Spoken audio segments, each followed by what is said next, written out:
श्रद्धा के बारे में आपने देखा है कि जब हम इसी इसी संदर्भ में हम पढ़ रहे थे तो वहां परिप्रश्न की भी बात आई थी ना। तो इसका मतलब ये नहीं है कि अगर आप किसी से प्रश्न करते हैं तो आप में श्रद्धा का अभाव है। आमतौर पे हमने ये मान लिया कि यदि आपकी किसी के प्रति श्रद्धा है तो आप उससे प्रश्न नहीं करेंगे। उत्तर दे दिया। हाँ जी। आपने मेरे प्रश्न का उत्तर दे दिया। हाँ, ये सब आपस में जुड़े हुए हैं। तो हाँ, श्रद्धा शब्द का ये कभी भी अर्थ नहीं होता है। श्रद्धा शब्द का अर्थ होता है कि आपको प्रश्न करने का, जिसको परिप्रश्न कहा गया। आपने पीछे पढ़ा था, तद्विद्धि प्रणिपातेन परिप्रश्नेन सेवया, वहां पर परिप्रश्न की बात भी की गई है। आमतौर पे ये एक धारणा हमारे बन गई है, लेकिन ऐसी है नहीं। परिप्रश्न करने का अधिकार शिष्य को है। अगर वो परिप्रश्न करता है, मतलब जिज्ञासा पूर्वक यदि प्रश्न करता है, परिप्रश्न का अर्थ ही ये होता है कि जिज्ञासा पूर्वक वो प्रश्न करे, तो इसका मतलब ये नहीं कि उसमें श्रद्धा का अभाव है। जिस तरह जो बच्चा है, बच्चा किससे प्रश्न करेगा? अपने माता पिता से करेगा ना, जिनके प्रति उसको ये विश्वास होता है। और जितने भी मनोवैज्ञानिक हैं वो इस बात को बड़े स्पष्ट रूप से कहते हैं कि यदि आपको किसी प्रश्न का उत्तर नहीं आता है तो आप मना कर दीजिए, लेकिन किसी भी प्रश्न का उत्तर आप गलत मत दीजिए। क्योंकि अगर बच्चे को इस बात का पता चलेगा कि आपने जो उत्तर दिया है वो गलत है, तो उसकी जो आस्था है वो डगमगाएगी। लेकिन अगर आप ये कह देते हैं उसको कि बेटा मुझे अभी इसका पता नहीं है, मैं इसको ढूंढ के बताऊंगा, तो कहते हैं कि उसकी जो उसमें ये समझ में आ जाएगा कि नहीं, मेरे जो माता पिता हैं या मेरे जो बड़े हैं वो झूठ नहीं बोलते हैं, गलत नहीं बोलते हैं, मेरे को टालने का प्रयास नहीं करते। तो यहाँ श्रद्धा शब्द का अर्थ हमको बड़ा स्पष्ट रूप से समझना पड़ेगा। श्रद्धा भी एक विश्वास है, श्रद्धा भी एक विश्वास है, लेकिन वो विश्वास अंधविश्वास के रूप में नहीं है। जैसा आमतौर पर आप आजकल चारों तरफ देख रहे हैं जो फैला हुआ है, वो नहीं है। अगर आपने किसी भी वक्ता से, किसी भी महापुरुष से अगर कोई प्रश्न कर दिया, और तो लोग ऐसे आपको देखते हैं जैसे कि आपने कोई बहुत बड़ा गुनाह कर दिया हो गया। और कभी-कभी तो ये भी देखने में आया है कि जो मंच पर बैठा हुआ है या जो आपको समझाने का प्रयास कर रहा है, उससे जब आप प्रश्न करते हैं तो वो अपना बैलेंस भी खो देते हैं। लेकिन ऐसी बात नहीं है। अगर आप प्रश्न कर रहे हैं, प्रश्न करने का आपका अधिकार है। जिस तरह से जो बोलने वाला है उसका ये अधिकार है कि वो आपको समय समय पर, अगर आप कोई मर्यादा का पालन नहीं कर पा रहे हैं तो वो आपको टोके। उम्र में भले ही वो आपसे छोटा हो, लेकिन जब वो आप वहां पर बैठा है व्यासपीठ पर, तब वो टोकने का जिस तरह उसको अधिकार है, उसी प्रकार से आपको परिप्रश्न का भी अधिकार है। तो श्रद्धा का अर्थ ये हुआ। उसके बाद में दो शब्द उन्होंने और जोड़े। श्रद्धावान लभते ज्ञानम, तत्परः, तत्पर। तत्पर का मतलब क्या होता है कि जिस व्यक्ति में श्रद्धा होती है उसमें तत्परता बनी रहती है। अगर आप में तत्परता नहीं है, आपने देखा होगा कभी कभी हमारी जो श्रद्धा है वो डगमगाती है। अब फिर आप उस चीज को आप अपने मस्तिष्क में रखिएगा। हमारी जो श्रद्धा है वो डगमगाती है, तत्परता हम में नहीं रहती है। कुछ समय तक जैसे बोलते हैं कि जब नया नया कोई व्यक्ति किसी भी क्षेत्र में जाता है तो उसमें बड़ा उत्साह होता है। वो नवीनता के कारण उत्साह है। ठीक है, आप कहते हैं कि जब कोई नया सीखता है तो वो 5 बार, क्या अगर उसको कहा जाए कि तू 10 बार नमाज पढ़ तो 10 बार नमाज पढ़ने के लिए तैयार। लेकिन धीरे धीरे धीरे धीरे करके वो प्रवृत्ति जो है वो कम होती चली जाती है। अगर कम हो रही है और आप में यदि कर्म के प्रति सामने से जो बात आपको कही गई है, जिसके प्रति आप श्रद्धा रखते हैं, उसके द्वारा कही हुई बात को करने में यदि आप किसी भी प्रकार की कोताही बरत रहे हैं या किसी भी प्रकार का आलस्य बरत रहे हैं, किसी भी प्रकार का प्रमाद बरत रहे हैं, आप में तत्परता का अभाव है। तत्पर का मतलब क्या होता है? तैयार। जैसे आप कहते हैं ना कि तत्पर, वो व्यक्ति जो है हमेशा कार्य करने के लिए तत्पर रहता है। इसका मतलब क्या हुआ कि आपने अभी मुंह से बोला नहीं है, आपने अभी अपने मुंह से बोला नहीं है और वो उस काम करने के लिए तैयार क्या, वो चल पड़ता है।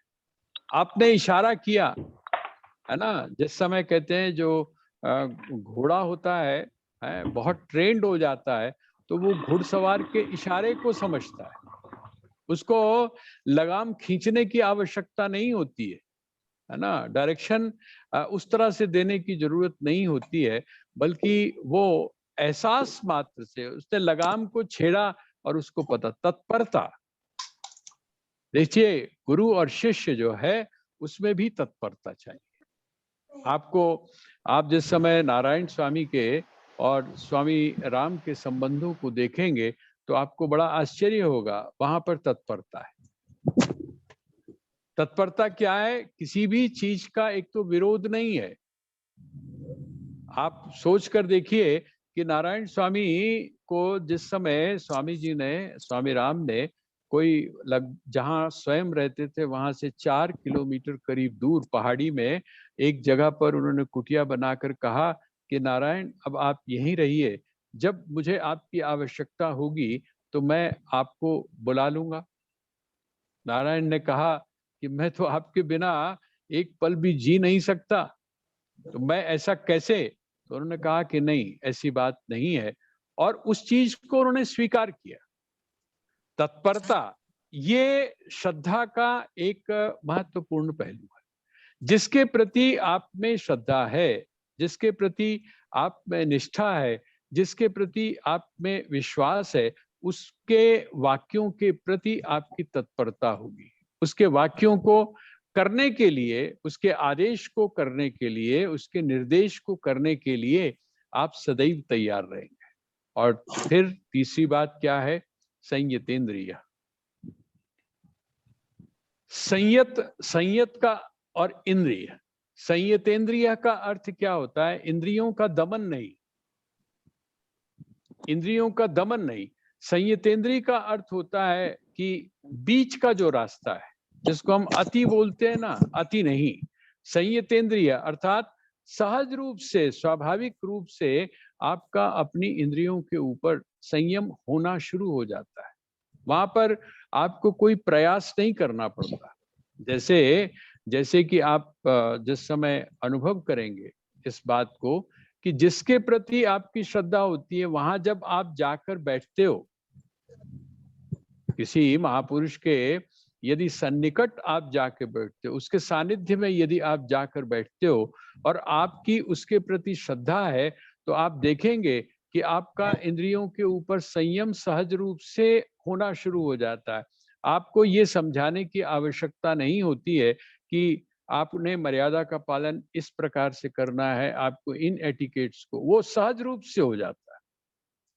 श्रद्धा का जो भाव है, उस श्रद्धा के भाव की जो व्यावहारिक अभिव्यक्ति है, प्रैक्टिकल जो उसका रूप है, जिसको हम व्यवहार में देख सकते हैं, वो ये दो चीजें हैं। कौन कौन सी? तत्परता और इंद्रियों का संयम। और हम ये भी कह सकते हैं कि जिस व्यक्ति को ज्ञान की प्राप्ति हो जाती है, जिस व्यक्ति को वो ज्ञान की प्राप्ति हो जाती है, वो कहते हैं क्या होता है? कहते हैं ऐसा जो व्यक्ति है उसमें सहज रूप से ये सब चीजें आ जाती हैं। कौन सी? श्रद्धा। ज्ञान कौन सा? अपरोक्ष ज्ञान, परोक्ष ज्ञान नहीं। शास्त्र के द्वारा जो प्राप्त ज्ञान है वो तो है ही है, लेकिन जिस समय उस महापुरुष के द्वारा, जैसे आप जिस समय लैब में जाते हैं, आप लैब में गए, आप देखेंगे कि जिस समय आप लैब में जाते हैं, आप पहली बार जिस समय अपने किसी शिक्षक के साथ में जाते हैं, तो शिक्षक की बात को लेकर हो सकता है आपके मन में किसी बात का संदेह हो, लेकिन जैसे-जैसे आप उसकी देख-रेख में एक्सपेरिमेंट करते जाते हैं, प्रयोग करते जाते हैं, आपका उसकी बात के ऊपर विश्वास होता जाता है कि ये जो बात हमको कह रहे हैं, इसका जो निर्णय है, इसका जो निष्कर्ष है, वो वही निकलेगा जो ये कह रहे हैं। तो ये जो चीज है, ये इस श्रद्धा के साथ में आप इन 2 चीजों को भी जोड़कर चलिएगा। अगर अकेली श्रद्धा है, तो जैसा मैंने आपको कहा, निवेदन किया कि वो बड़ी अप्रोच बड़ी दूसरी तरह की हो जाएगी, उसको उसका निर्णय आप नहीं कर पाएंगे। लेकिन ये इस बात का संकेत है, तत्परता। तत्परता, जैसे आपने दीक्षा ली, मैं एक साधारण सी बात कर रहा हूँ। जिस दिन आपने अपने गुरुजी से दीक्षा ली और गुरुजी ने आपको कहा कि आपको ये काम करना है, बस आपने उस काम को शुरू कर दिया।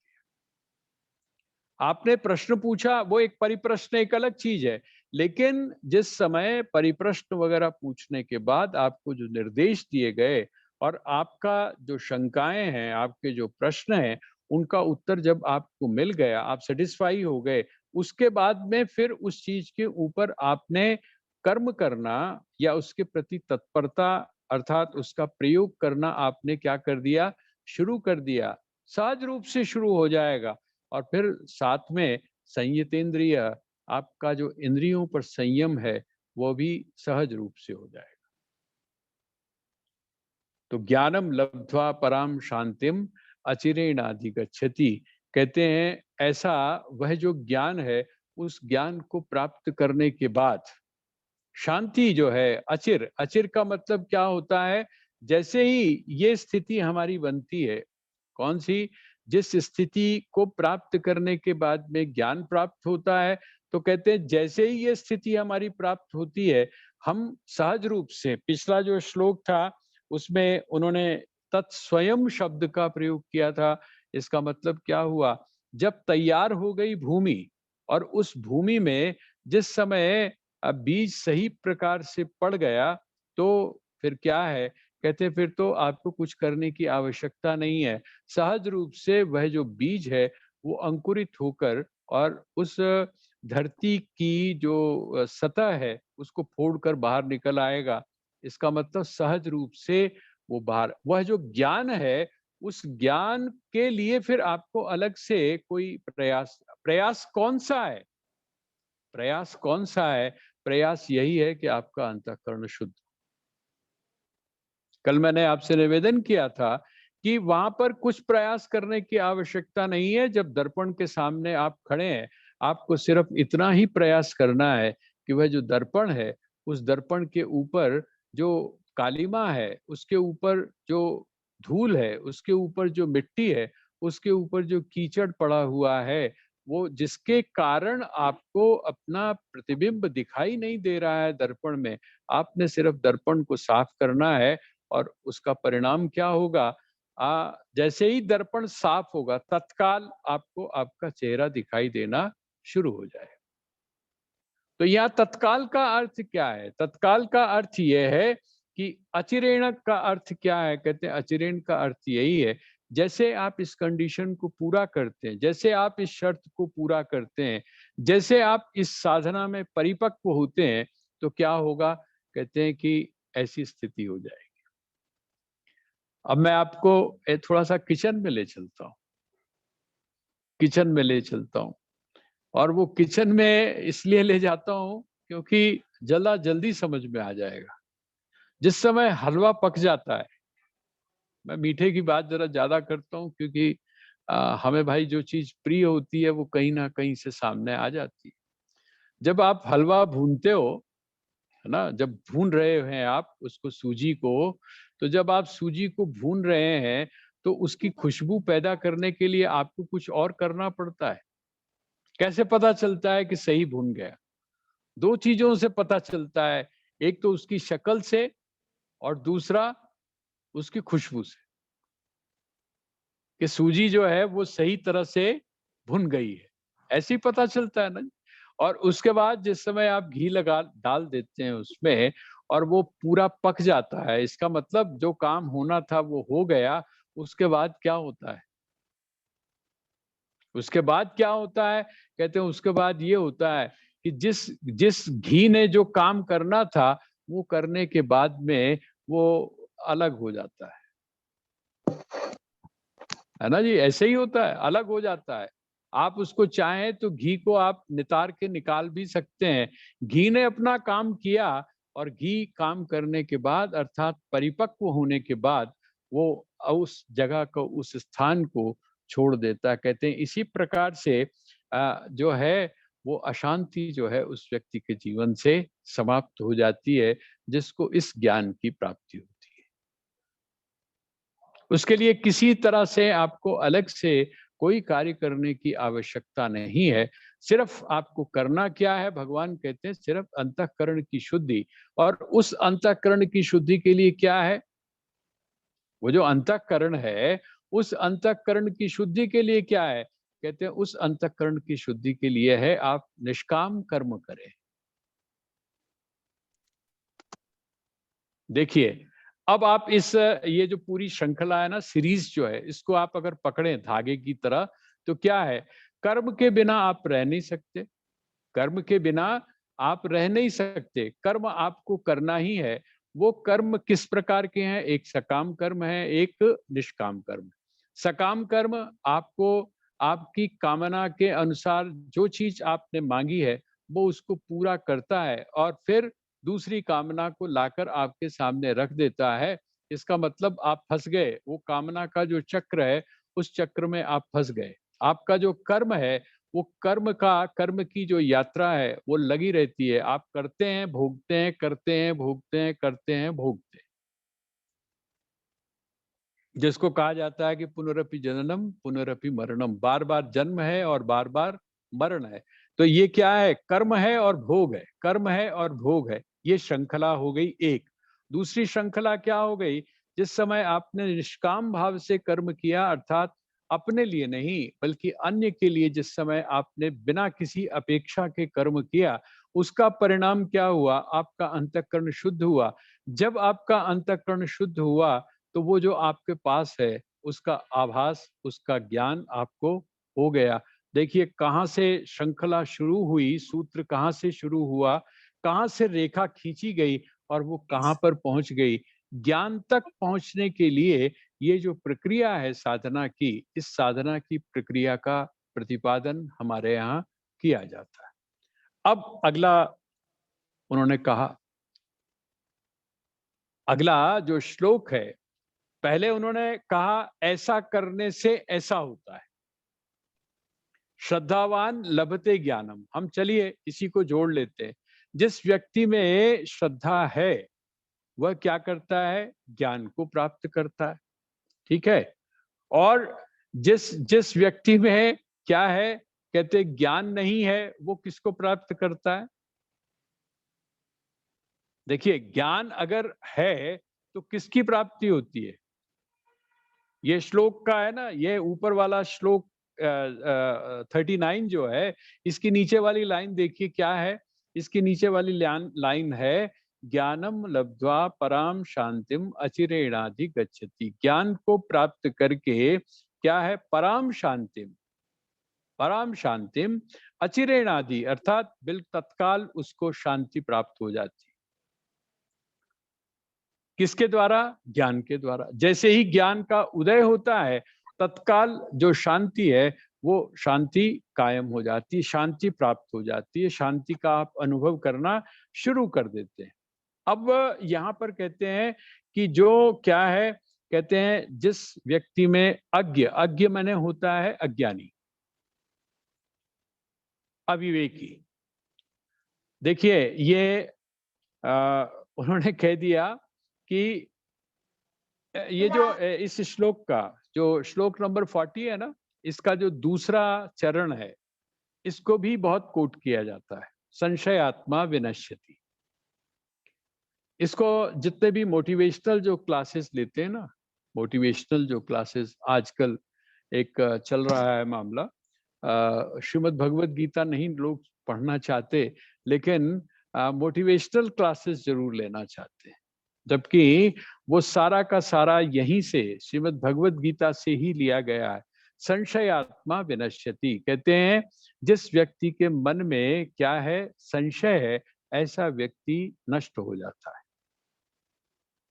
हमारे बुजुर्ग लोग एक बात कहा करते थे कि जो शक होता है, शक का इलाज तो किसके पास में भी नहीं है, लुकमान के पास। लुकमान। कहते हैं लुकमान जो था, उस लुकमान के पास में भी शक का कोई इलाज नहीं होता है। और यही कारण है कि जो शकी व्यक्ति है, जिस व्यक्ति में संशय है, जिस व्यक्ति में दूसरों के प्रति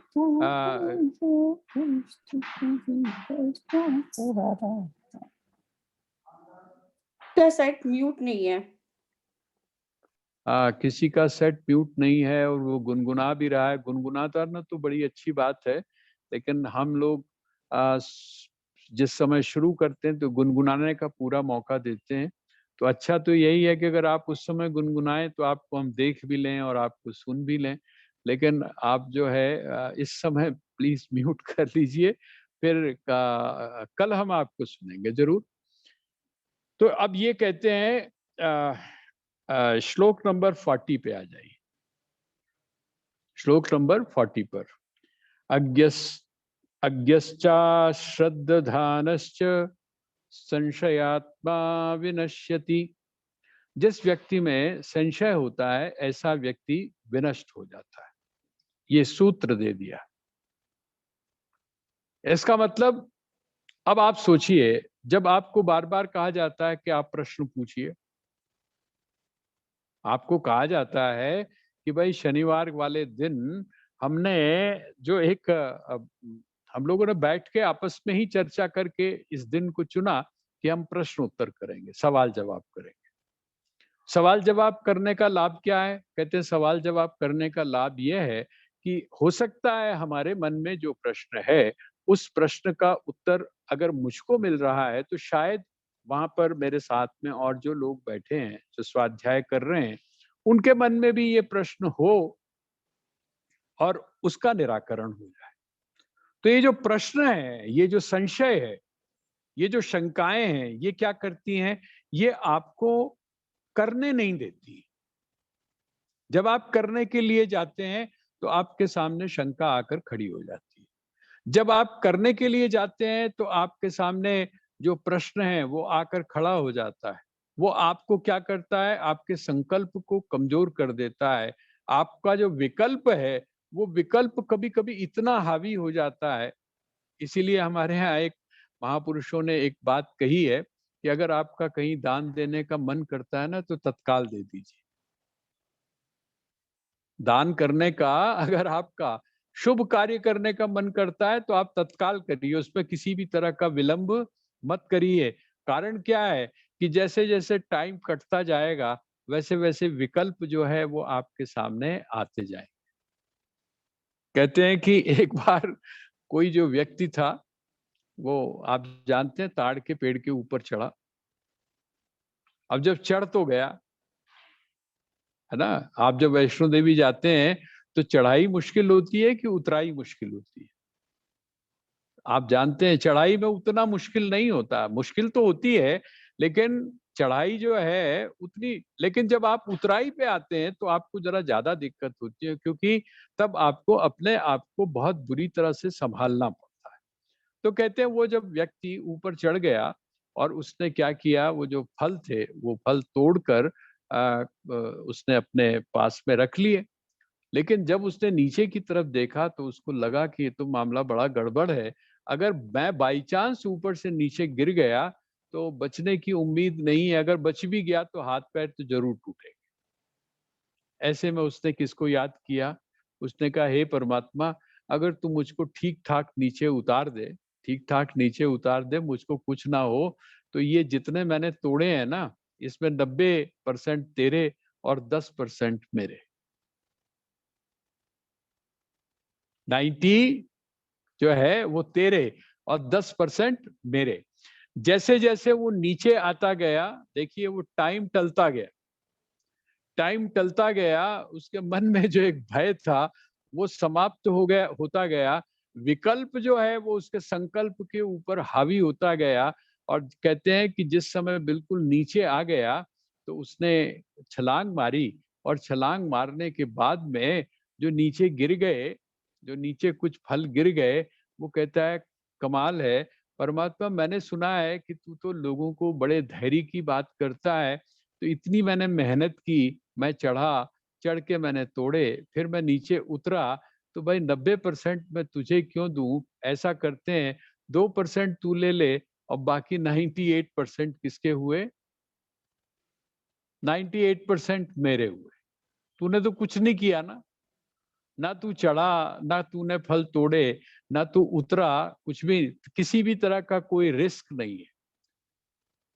तो ये जो विकल्प है, ये विकल्प आपके ऊपर बहुत हावी हो जाता है। इसलिए क्या है, वो कहते हैं विकल्प को अपने ऊपर ना हावी होने दें।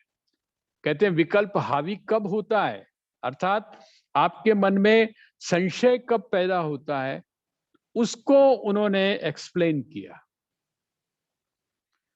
देखिए यहां पर कहते हैं अज्ञश्च, शुरू का पढ़ के देखिए, अज्ञश्च अश्रद्ध धानश्च। ऊपर कहा था ज्ञान, ज्ञान का मतलब जो जानता है, अज्ञ का मतलब यह है जो नहीं जानता। जो जानता है उसको तो शांति की प्राप्ति होती है, ठीक है, और जिसमें श्रद्धा होती है उसको भी ज्ञान की प्राप्ति होती है। तो कहते हैं अज्ञश्च अश्रद्ध धानश्च। जो अज्ञ है, अज्ञ का अर्थ क्या हुआ? जिसको ज्ञान नहीं है, जिसको विवेक नहीं है। और अश्रद्ध धानश्च, अश्रद्ध धान का अर्थ हुआ जिसमें श्रद्धा का अभाव है, जिसमें श्रद्धा नहीं है। ऊपर दो की चर्चा की थी, श्रद्धा की और ज्ञान की। नीचे भी यहाँ पर उसके विपरीत उन्होंने बात कही। कहते हैं जो ज्ञान है वो किसको प्राप्त होता है? जो श्रद्धावान है उसको ज्ञान प्राप्त होता है, और जिसको ज्ञान की प्राप्ति होती है, जिसको ज्ञान की उपलब्धि होती है, वो शांति को प्राप्त करता है। लेकिन कहते हैं कि इससे अगला वो कहते हैं कि उसको सुख भी, यहां तो शांति की प्राप्त होती है ना, वो कहते हैं कि जो व्यक्ति अज्ञ है, अज्ञ का मतलब विवेकशील नहीं है, जिस व्यक्ति को इस बात का पता नहीं है कि सही क्या है और गलत क्या है, जिस व्यक्ति को इस बारे में पता नहीं है कि किसको पकड़ना है और किसको छोड़ना है, जिस व्यक्ति को इस बात का पता नहीं है कि किसके साथ में जुड़ना है और किसके साथ में बचकर चलना है, ऐसा जो व्यक्ति है वो क्या है? कहते हैं वो, और जिसमें श्रद्धा का अभाव है, जो किसी पे श्रद्धा नहीं कर सकता। एक हमारे यहाँ एक उपन्यास, उपन्यास तो नहीं था, वो नाटक की तरह था, मुझे अभी तक ध्यान है, उसके मुझे नाम नहीं आ रहा है। उसमें औरंगजेब की बात बताई गई थी। औरंगजेब जो था वो बहुत शकी था, प्रत्येक व्यक्ति के ऊपर शक करता था। यहां तक था कि वो अपनी बच्चों के ऊपर, अपनी बेटियों के ऊपर, आप सभी जानते हैं, अपने भाइयों के ऊपर भी उसने शक करके क्या क्या काम नहीं किए। तो जब व्यक्ति के जीवन में शक आ जाता है, आपको एक, हाँ, आपको एक चीज और बताता हूँ। अभी भी मैंने देखा है कि एक वो आता है ना, क्राइम पेट्रोल, एक एक कार्यक्रम आता है क्राइम पेट्रोल। तो जितने लोग क्राइम पेट्रोल को देखने वाले हैं, क्राइम पेट्रोल को देखने वाले हैं, उनके मन में हमेशा संशय बना था। अगर आप ऐसे किसी व्यक्ति को कुछ खाने को दे देंगे तो उसके मन में क्या आएगा? अरे, वो जो सीरियल मैंने देखा था, वो जो एपिसोड देखा था, उसमें ऐसे ही उसने खिलाया था और वो व्यक्ति बेहोश हो गया था। आप उसका क्या है, विश्वास लोगों के ऊपर से ही नहीं बल्कि अपने ऊपर से भी समाप्त हो जाता है। आपको ध्यान होगा, अब तो वो बात नहीं रह गई, पहले तो किराए पे हम लोग नॉवेल्स लेके पढ़ा करते थे, जासूसी जो उपन्यास होते थे। और आप जानते हैं कि जिन लोगों को जासूसी उपन्यास पढ़ने का लत होता था, उनको अपने ऊपर से भी विश्वास समाप्त हो जाता। तो कहते हैं अज्ञश्च अश्रद्धानश्च, जिसमें श्रद्धा का अभाव है, जो दूसरे व्यक्ति के ऊपर श्रद्धा नहीं कर सकता। आप समाज में ऐसे मतों के बारे में आप जिस समय जाएंगे, या ऐसे परंपराओं के बारे में, ऐसे विचारकों के बारे में जब जाएंगे, जिसका काम क्या है, सामने वाले को काटना है। सामने वाले ने जो बात कह दी, पूजा करनी चाहिए, नहीं पूजा में क्या रखा हुआ है, मंदिर जाना चाहिए, मंदिर तो बिल्कुल बेकार की चीज है। ये काम दान करना चाहिए, कहते नहीं दान कर, मतलब हर चीज पर उनके पास में कोई ना कोई कुतर्क उनके पास में है। आप पाएंगे कि ऐसे जो लोग हैं वो आंतरिक रूप से क्या होते हैं, उनको सुख की अनुभूति नहीं होती। अपने घर के अंदर भी अगर आप देखेंगे ना, तो जिस व्यक्ति ने प्रत्येक व्यक्ति को काटना है, प्रत्येक व्यक्ति का को ऐसा मानकर चलना है कि इसको कुछ जानकारी नहीं है, ऐसा जो व्यक्ति है, उसी के बारे में भगवान कहते हैं संशयात्मा विनश्यति। अज्ञश्च अश्रद्धानश्च, जो व्यक्ति अज्ञ है, जिस व्यक्ति में श्रद्धा का अभाव है, ऐसा संशयात्मा, संशय मन में रखने वाला व्यक्ति विनश्यति अर्थात नष्ट हो जाता है। और साथ में वो कहते हैं नायम लोकोस्ति न परो, नायम लोकोस्ति न परो, कहते हैं इस लोक में, इस लोक में अर्थात जहां पर हम रह रहे हैं, यहां पर है, यहां पर, और न परो, परलोक में अर्थात दूसरे लोकों में, मृत्यु के बाद जिस समय जाता है, तो ना तो वो अभी और ना ही बाद में सुख को प्राप्त करता है। इसका मतलब उसके जीवन से सुख समाप्त हो जाता है। वो कभी भी व्यक्ति अपने जीवन में सुखी नहीं रह पाता है। कौन सा व्यक्ति?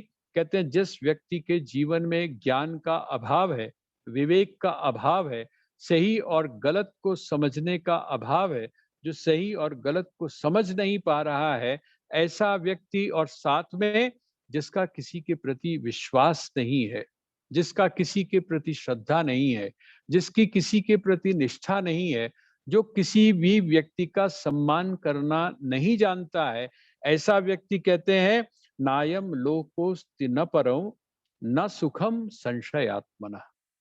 संशयात्मना, देखिए ऊपर उसने लिखा था, भगवान कहते हैं संशयात्मा विनश्यति, संशयात्मा जो है वो विनष्ट हो जाता है। विनष्ट होने का अर्थ क्या है?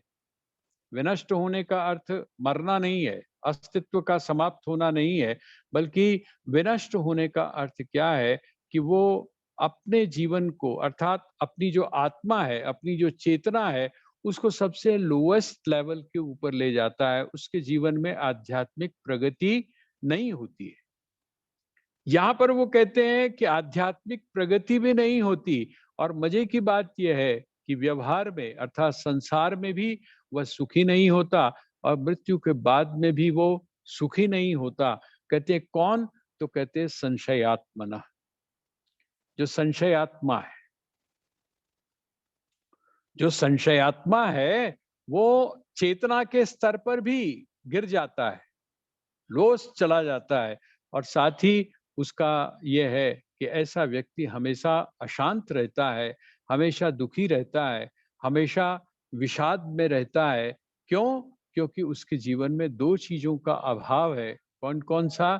एक तो विवेक का अर्थात ज्ञान का, और दूसरा दूसरा कहते हैं श्रद्धा का। तो आपके जीवन में दो चीजें बहुत जरूरी हैं अगर आप आध्यात्मिक उन्नति करना चाहते हैं। एक तो आपके जीवन में विवेक आए, और दूसरा आपके जीवन में उस विवेक के साथ में जो दूसरा उसका पंख है वो कौन सा है? वो है श्रद्धा, वो है विश्वास। तो ये दो चीजें भगवान ने 40वें श्लोक में कही। अब थोड़ा सा वो आ, बदल रहे हैं। यहाँ तक तो उन्होंने प्योरली जो हमारा एक साइकोलॉजिकल एस्पेक्ट है उसको उन्होंने वर्णन किया। अब वो आते हैं जिस शब्द को उन्होंने छोड़ दिया था। कौन सा शब्द छोड़ा था? आपको ध्यान होगा, अभी तक 2 शब्दों की चर्चा वो लगातार करते चले आ रहे हैं। एक है बुद्धि योग और एक है सांख्य योग। एक है ज्ञान का मार्ग और दूसरा है कर्म का मार्ग। एक है कर्म का मार्ग। कर्म का मार्ग का अर्थ क्या हुआ? जहां जहां पर कर्म की बहुत अच्छी विवेचना हम लोगों ने पढ़ी है, तो वो जो कर्म का मार्ग है, उस कर्म के मार्ग में और ये जो ज्ञान का मार्ग है, अब वो वहां पर योग शब्द का क्योंकि बार बार प्रयोग किया जाता है, श्रीमद् भगवत गीता में 18 प्रकार के योग है। इसीलिए इसको क्या बोलते हैं? अगर आप इसके आखिर में, जहां पर प्रत्येक अध्याय की पूर्णता होती है, तब वहां पर आपने पढ़ा होगा गौर से, और उसको जिस समय आप चिंतन करेंगे तो आपको समझ में आएगा कि श्रीमद् भगवत गीता जो है उसका कथ्य क्या है। कथ्य का मतलब वो कहना क्या।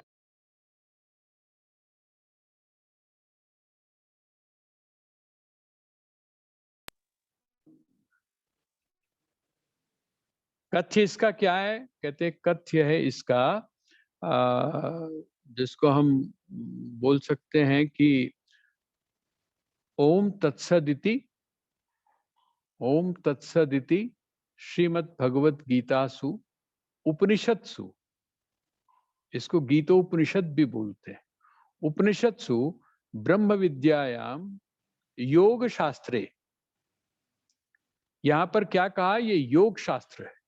योग शास्त्र का अर्थ देखिए ना, आप पहले से लेकर और 18वें अध्याय तक जब आप चले जाते हैं, तो हर अध्याय के बाद में योग शब्द का प्रयोग होता है। पहला विषाद योग है, यहां से शुरू होता है। इसका मतलब क्या है कि इसमें योग की चर्चा है। और योग का अर्थ क्या होता है? योग का अर्थ सामान्य भाषा में जिस समय हम कहते हैं तो जुड़ना होता है ना? सामान्य भाषा में होता है जुड़ना। ये जुड़ना जिस समय हम कहते हैं, इसका मतलब क्या है कि अभी हम जिसके साथ में जुड़े हुए हैं वो पर्याप्त नहीं है, बल्कि कोई चीज ऐसी है जिसके साथ में जुड़ना हमारे जीवन के लिए आवश्यक है। हमको उसके साथ में जुड़ना चाहिए, ऐसा ऐसा है। तो जब हम उसके साथ में जुड़ते हैं, या जो प्रक्रिया, जिस विधि से हम उसके साथ में जुड़ते हैं, उसको हम बोलते हैं योग। तो यहाँ अब भगवान जो है 41वें श्लोक में और 42वें श्लोक में, क्योंकि 42वें श्लोक में और